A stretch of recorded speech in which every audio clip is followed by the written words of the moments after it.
कौन civil service beauty channel. So everybody, आज का जो एपिसोड है ये एपिसोड 8 होगा।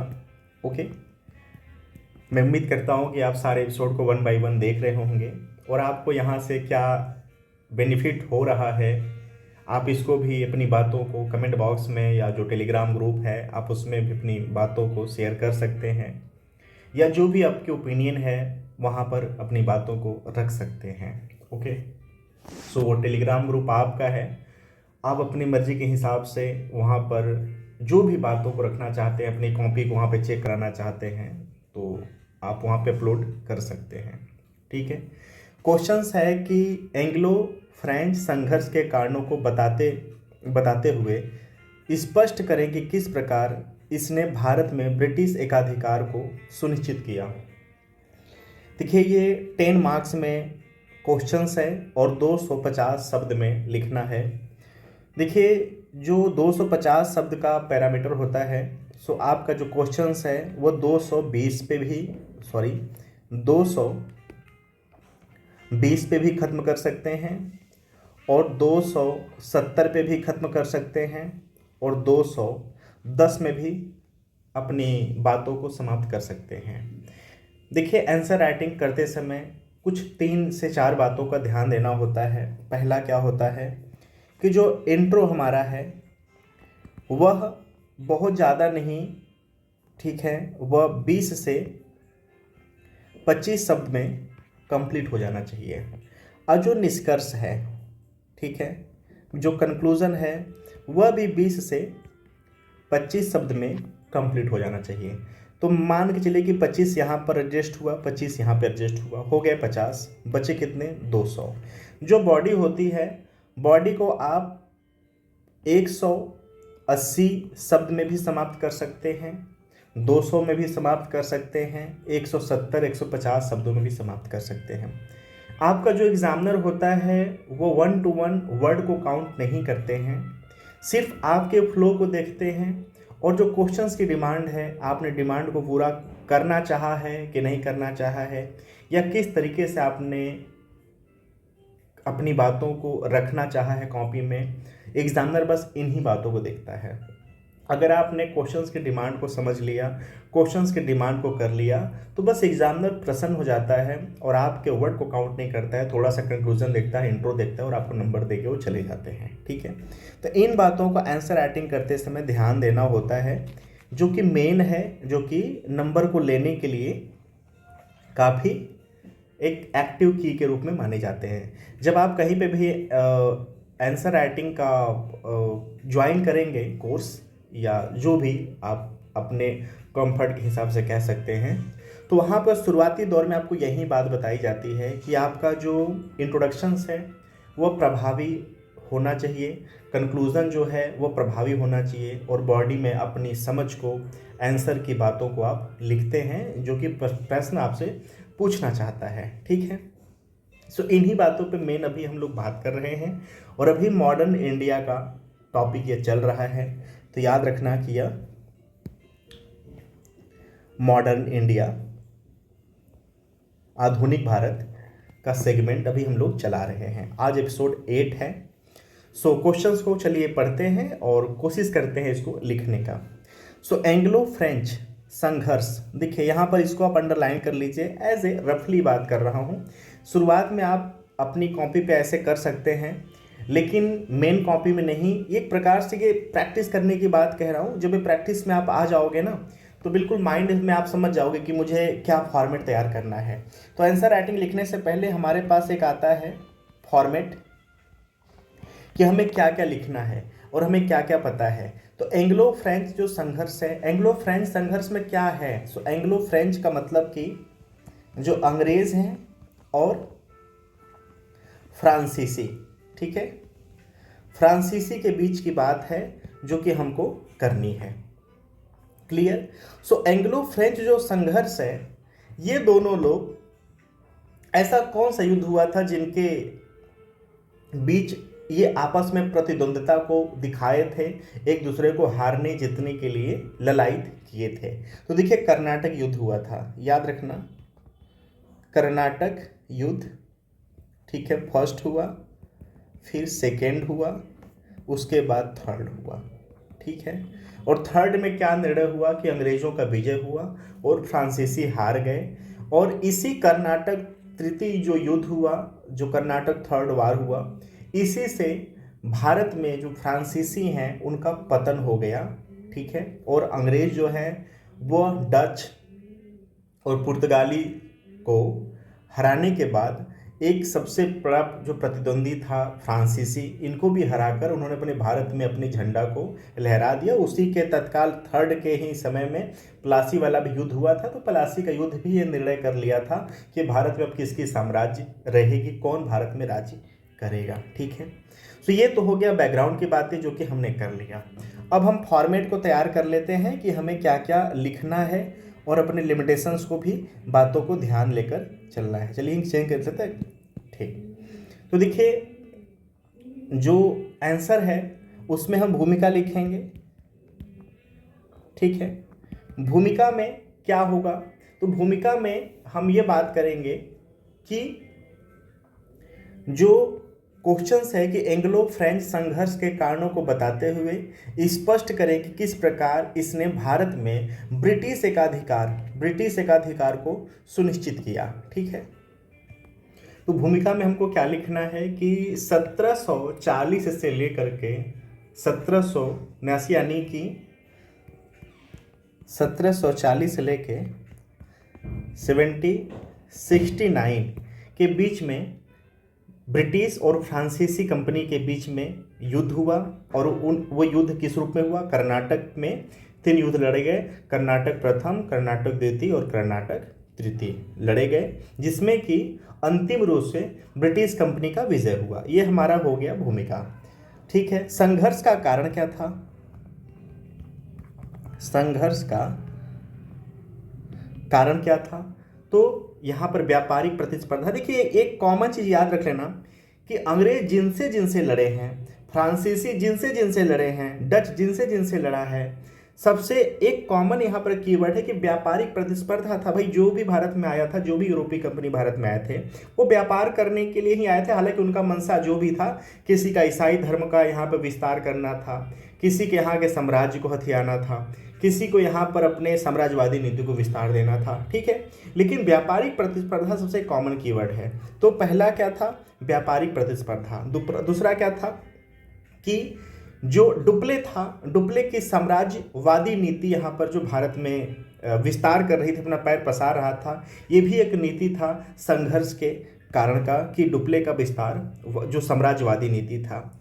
तीसरा कारण क्या था, ऑस्ट्रिया, नॉट ऑस्ट्रेलिया, ऑस्ट्रिया के उत्तराधिकारी का मुद्दा था, जो कि यूरोप से शुरू हुआ और उसका जो परछाई है वो भारत में भी पड़ा। और जैसे ही वहां पर युद्ध समाप्त हुआ, ये भारत में भी युद्ध समाप्त हुआ, वहां भी युद्ध शुरू हुआ, तो भारत में भी उसकी झलक देखी गई कर्नाटक के युद्ध में। ठीक है, उसके बाद क्या था, भारत की राजनीतिक प्रशासनिक अस्थिरता। ठीक है, ये कारण था। अगर भाई प्रशासनिक स्थिरता है तो लड़ाई क्यों होगी, और अस्थिरता होगी तभी तो होगा ना, तो ये तो कारण हो गए। और लास्ट क्या था कि केंद्रीय सत्ता का अभाव था। केंद्रीय सत्ता कोई प्रभावी था नहीं जिसको कारण के पा करके हम विजयी हो जाएं, हम अपना प्रभु सत्ता बना लें, हम विजयी हो जाएं तो हम अपना प्रभु सत्ता बना लें। ठीक है, मेन कारण देखिए ये था। उसके बाद अंग्रेजों की सफलता के कारण क्या था, अंग्रेज क्यों सफल हो गए। ठीक है, अंग्रेजों के सफलता का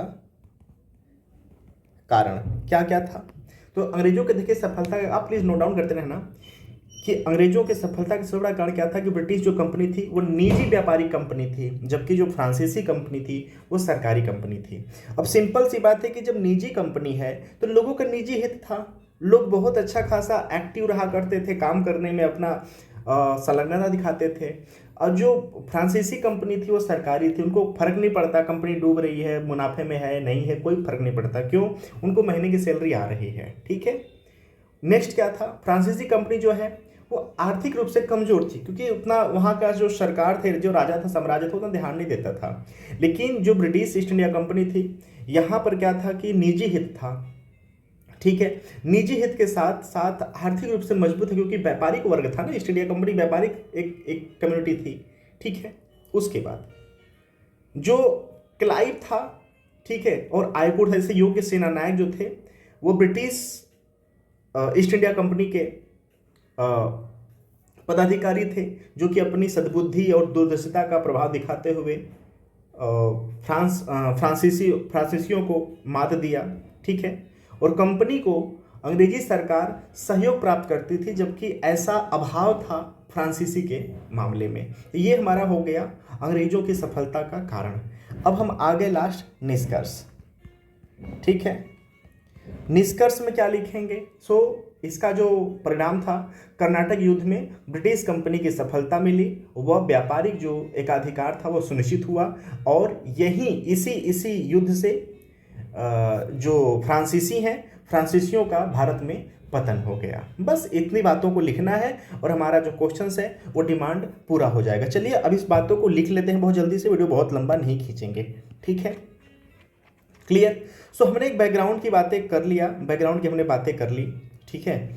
अब देखिए यहाँ पर है क्या कि आप ना यहाँ के कंटेंट से प्रीलिम्स की भी तैयारी करते रहें। जैसे अब यहाँ पे जैसे हमने अब ये टॉपिक उठाया, तो आप टॉपिक में आप ये मेंशन कर सकते हैं कि जो प्रथम फ्रांसिस गवर्नर था वो कौन था, प्रथम अंग्रेज गवर्नर कौन था, प्रथम वायसराय अंग्रेजों का कौन था, ब्रिटिश ईस्ट इंडिया कंपनी का कौन था। ठीक है।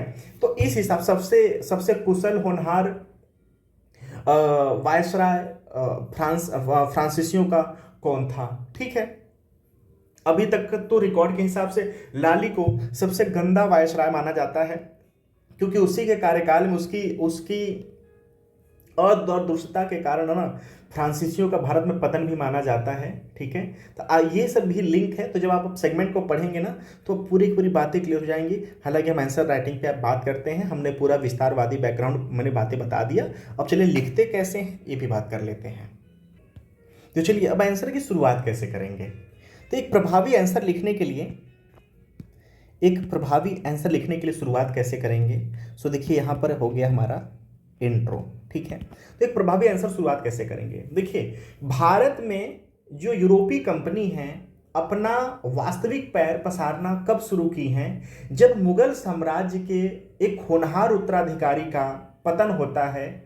होनहार इस मायने में कि एक ऐसे प्रधान का पतन होता है जो कि भारत में मुगल साम्राज्य को विस्तार के निगाह से देखता था। जब ऐसे उत्तराधिकारियों का जब पतन हुआ है भारत में, तो अंग्रेजों को खुला फ्रीडम मिल गया कि भाई अब तो क्षेत्रीय राज्य बचे हैं, ये आपस में प्रतिद्वंदी बनकर जी रहे हैं, तो एक काम करते हैं प्रतिद्वंदियों को आपस में लड़ा देते हैं, और वो लड़ने से उनका घाटा होगा और हमारा फायदा होगा, और हम यहाँ पर प्रभु सत्ता में आ जाएंगे।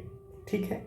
तो ऐसा कौन सा मुगल साम्राज्य का शासक था जिसके पतन के बाद यूरोपीय कंपनी अपना पैर पसारना भारत में शुरू कर दी थी, या बाहरी कंपनियां भारत में अपने अधिकार को जमाना शुरू कर दिए थे।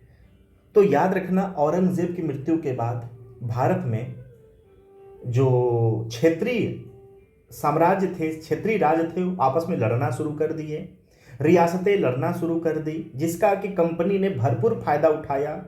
एक को मदद करता था दूसरे को गिराने के लिए। ठीक है। और जब दूसरा गिर जाता था तो जिसके साथ ये गठबंधन बनाए होते थे उसके साथ ये राज्य का साझा करते थे, पैसे का साझा करते थे, सैनिकों का साझा करते थे, और अपने आर्थिक स्थिति को मजबूत बनाने की कोशिश करते थे, और व्यापार क्षेत्र को बढ़ावा देने के लिए अपना समझौता करते थे। ठीक है। तो चलिए लिखते हैं। ठीक है। 1707 में ठीक है, औरंगजेब की मृत्यु के पश्चात भारत की जो स्थिति है वह अस्थिर हो गई, और आपसी लड़ाइयों में व्यस्त विभिन्न जो रियासतें थे, ठीक है, अपने अधीन करके कंपनी और व्यापार बढ़ाने के लिए ब्रिटिश और जो उस समय का जो प्रतिद्वंदी ब्रिटिश का था फ्रांसीसी कंपनी के मध्य में लड़ाइयाँ शुरू हुई। तो क्या लिखेंगे कि 1707 में औरंगजेब की मृत्यु के पश्चात, ठीक है, अस्थिर एवं आपसी लड़ाइयों में व्यस्त एवं आपसी लड़ाइयों में व्यस्त, सॉरी व्यस्त नहीं, व्यस्त रहेगा, व्यस्त, ठीक है, अंग्रेज एवं फ्रांसीसी, अंग्रेज एवं फ्रांसीसी, अंग्रेज एवं फ्रांसीसी कंपनी क्षेत्रीय राज्य का सहारा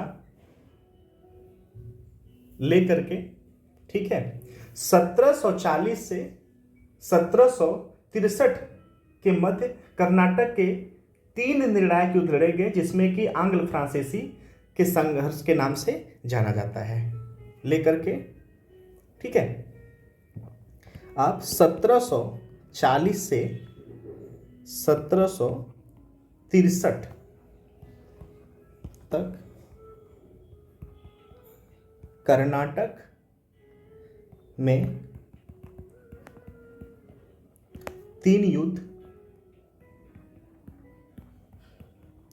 लड़े गए, जिन्हें आंग्ल फ्रांसीसी संघर्ष कहा जाता है या नाम से जाना जाता है। आंग्ल फ्रांसीसी संघर्ष के नाम से जाना जाता है। अब इंट्रो देखिए मैंने क्या लिखा है कि 1707 में औरंगजेब की मृत्यु के पश्चात अस्थिर और आपसी लड़ाइयों में व्यस्त अंग्रेज और फ्रांसीसी क्षेत्रीय राज्य का सहारा लेकर 1740 से 63 के मध्य कर्नाटक में 3 युद्ध लड़े, जिन्हें कि आंग्ल फ्रांसीसी संघर्ष के नाम से जाना जाता है। अब कितने टोटल शब्द लिखे हैं हमने, तो 1 2 3 4 5 6 7 8 9 10 11 12 13 14 16 17 18 19, ठीक है, मिला जुला के हमारा 25 के अप्रॉक्स में यहाँ पर कंप्लीट हुआ है, ठीक है। अब चलिए आते हैं बॉडी में, ठीक है, बॉडी में क्या लिखेंगे, चलिए इंक चेंज कर लेते हैं, ओके, आप भी लिखिए साथ साथ, ठीक है। सो आंग्ल फ्रांसीसी संघर्ष के कारण क्या क्या थे। आंग्ल फ्रांसीसी संघर्ष के कारण, अब इसको जस्ट वेट,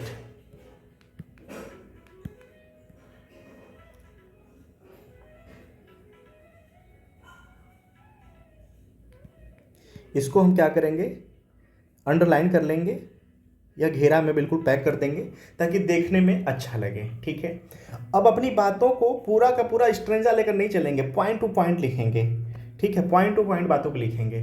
तो यहाँ पर क्या हुआ कि अंग्रेजों और फ्रांसीसियों के मध्य जो संघर्ष हुआ, प्रमुख कारण क्या था, आपसी व्यापारिक प्रतिस्पर्धा, ठीक है। तो लिख लीजिए, अंग्रेजों एवं फ्रांसीसी के मध्य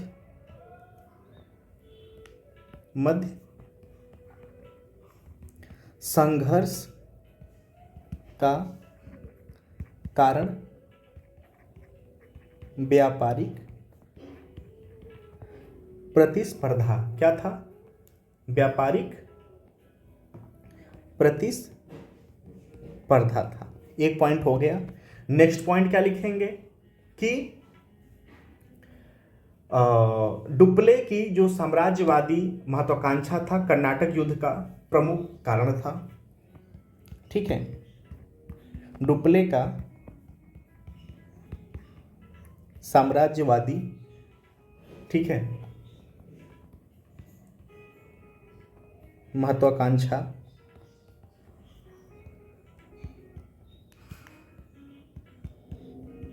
कर्नाटक युद्ध का कारण बना। ठीक है, नेक्स्ट क्या लिखेंगे, ऑस्ट्रिया के उत्तराधिकारी, ऑस्ट्रिया के उत्तराधिकारी में लिप्त यूरोप में अंग्रेज और फ्रांसीसी की द्वंद्वता भारत में भी देखी गई।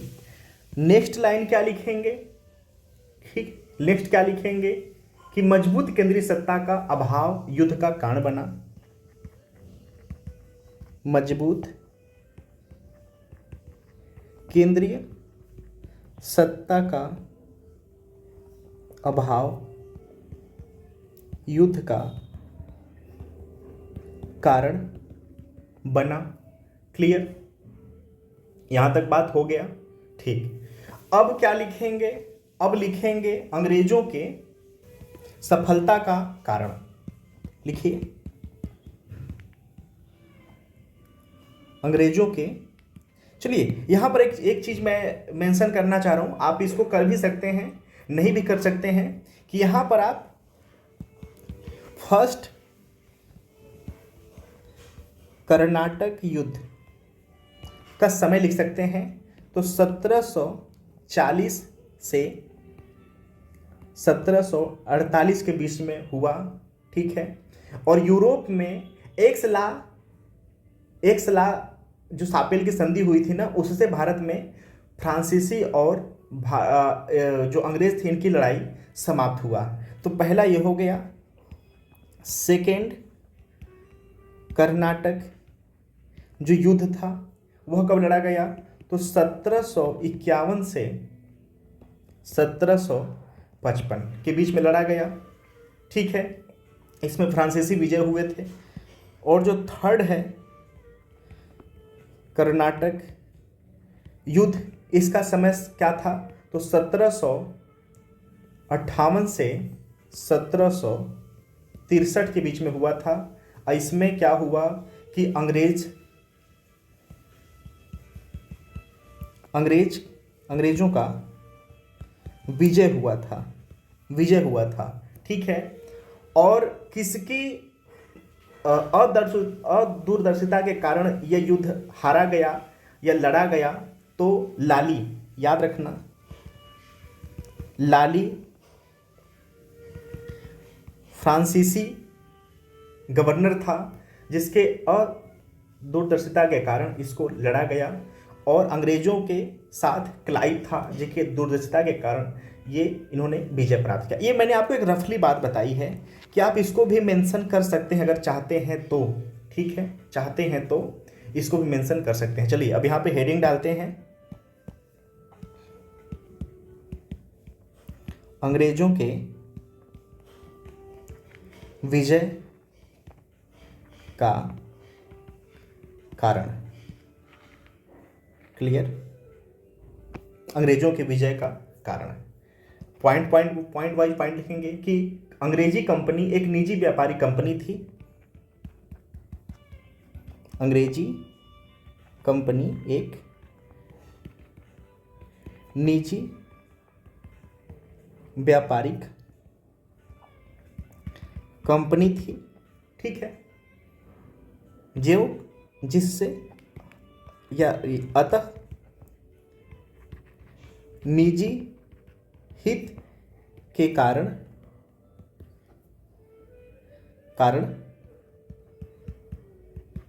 अंग्रेजों ने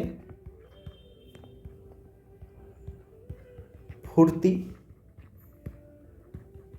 दिखलाई। ठीक है, फ्रांसीसी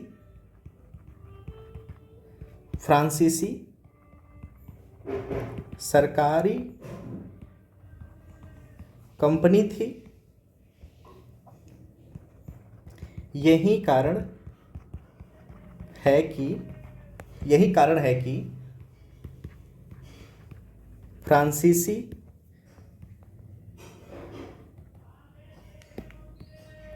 उतना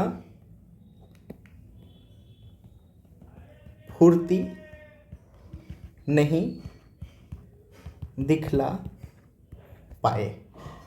नेक्स्ट क्या लिखेंगे कि फ्रांसीसी कंपनी की आर्थिक स्थिति दयनीय थी। फ्रांसीसी कंपनी की आर्थिक स्थिति दयनीय थी। वहीं अंग्रेज जो ब्रिटिश कंपनी थी, ठीक है, जो ब्रिटिश कंपनी थी वो आर्थिक रूप से सुदृढ़ थी। तो अंग्रेज नहीं लिख सकते हैं, आप लिख सकते हैं ब्रिटिश कंपनी। ब्रिटिश कंपनी आर्थिक रूप से सुदृढ़ थी।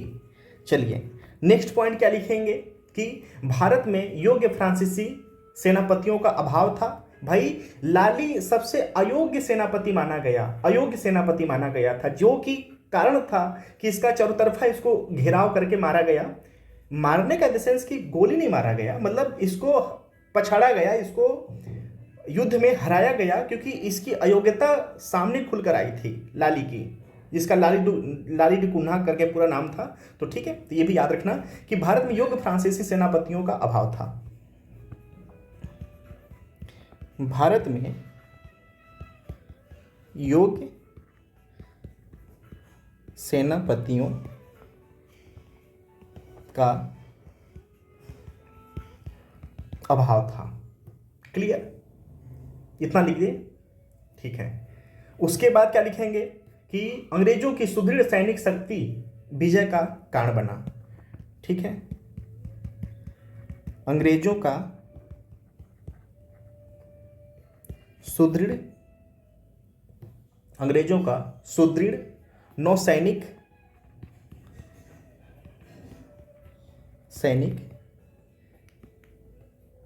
भी विजय का कारण बना। ठीक है, ये कारण हो गया।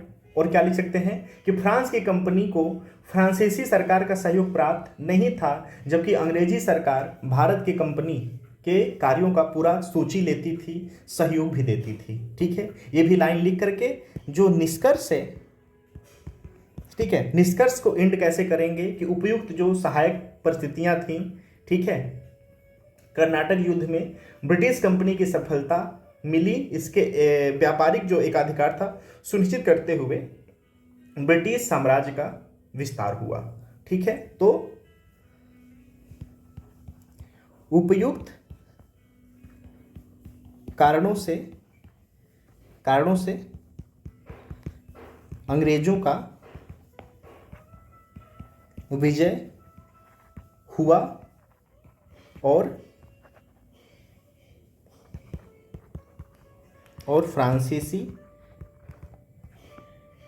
फ्रांसीसियों का पतन सुनिश्चित हो गया।